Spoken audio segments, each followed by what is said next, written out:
is Zack Sklar, and I'm the owner of Peas and Carrots Hospitality.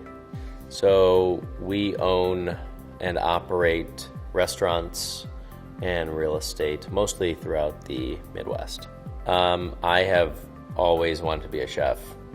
So from the time I was literally 6 or 7, I said I wanted to be a chef. And in my 5th grade yearbook, it said, like, you know, what did you want to do when you were, before you were 30? And I said I wanted to go to the Culinary Institute of America and own restaurants before I was 30 and be a chef.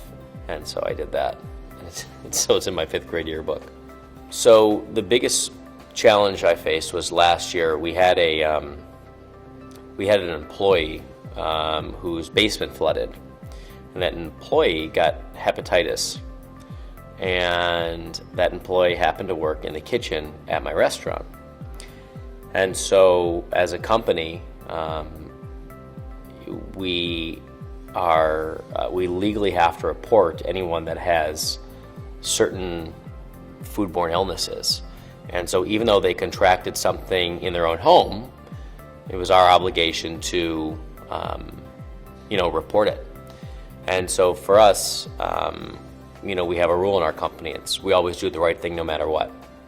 And so that was probably one of the big challenges. And we contacted the health department, and we basically narked on ourselves. And so for us, we knew that was really going to affect our highest volume restaurant. And so our business sales went down 92% after we told the health department.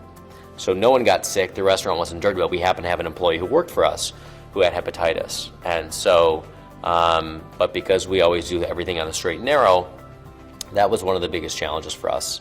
But we came out on top because, people were able to tell that story. So employees were able to tell that story. People in the area were able to tell that story. And what I mean by that is that most people don't come forward. They sweep this kind of stuff under the rug. And so people actually, in the beginning, they were freaked out. And all these people had to get vaccinated, which the health department makes them do. And people thought it was really cool after the fact that we actually came forward and we were transparent about something that could be so detrimental to our business. So we got out in front of it. We told the public and the press and the health department about it.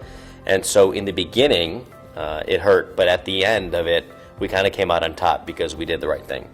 We had to meet our budgets for the year, and we were kind of teetering this line. And so what happened was we have some of these wacky Alice in Wonderland-esque restaurant designs. And so we were spending about $35,000 a year at each one on silverware. And we were trying to figure out, how could we, cut this line item. And so what happens is we found out that linen companies that service linen at all these different restaurants, servers end up inside napkins when they go into linen bins, there's tons of forks and knives and silverware that goes into these linen bins. And so these linen companies end up collecting on their routes tons of matched silverware and forks and knives. And so we went to these linen companies, and they have tons, literally thousands of pounds of silverware.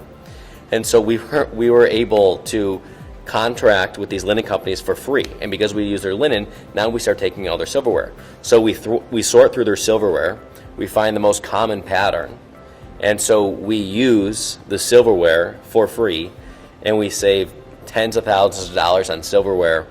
And so that was kind of a funky solution that we came up with to broaden the bottom line.